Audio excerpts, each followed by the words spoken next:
மூட நம்பிக்கைகள் மூலம் ஏமாற்றுவோருக்கு சிறை தண்டனை அளிக்கும் சட்டங்கள் நடைமுறையில் உள்ளன.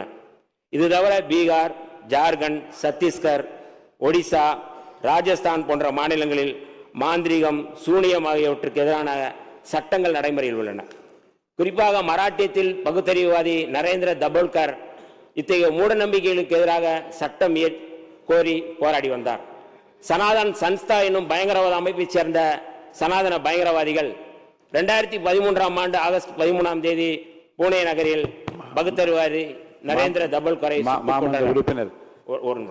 இந்த படுகொலையை தொடர்ந்து 2015 பிப்ரவரியில் இடதுசாரி எழுத்தாளர் கோவிந்த் பன்சாரே, அதே ஆண்டு ஆகஸ்டில் கன்னட எழுத்தாளரும் கன்னட பல்கலைக்கழகத்தின் முன்னாள் துணைவேந்தருமான MM கல்புரிக்கு 2017 செப்டம்பரில் பத்திரிகையாளர் கௌரி லங்கேஷ் ஆகியோரை மானிய கோரிக்கைகள் எல்லாம் வருகிறது. பேசுவதற்கு நிறைய வாய்ப்பு இருக்கிறது. இன்னும் அதிகமாக ஆலோசனை சொல்வதற்கு நேரம் இருக்கிறது. இன்று நாம் அனுபவிக்கும் ஒவ்வொரு உரிமைகளும் சமூக முன்னேற்றமும் பல தலைவர்கள், அறிஞர்கள், கள செயற்பாடுகளின் ஈடில்லா தியாகத்தால் தான் கிடைத்துள்ளன. ஆகவே நமது அரசு ஜோதிடம், பில்லி சூனியம் போன்ற மூட நம்பிக்கைகளுக்கு எதிரான நம்பிக்கைகளுக்கு இடம் தராமல் அறிவியலை வளர்க்கும் திட்டங்களுக்கு முன்னுரிமை கொடுக்க வேண்டும் என்று நான் விடுதலை சிறுத்தைகளின் சார்பில் கோரிக்கை வைக்கின்றேன்.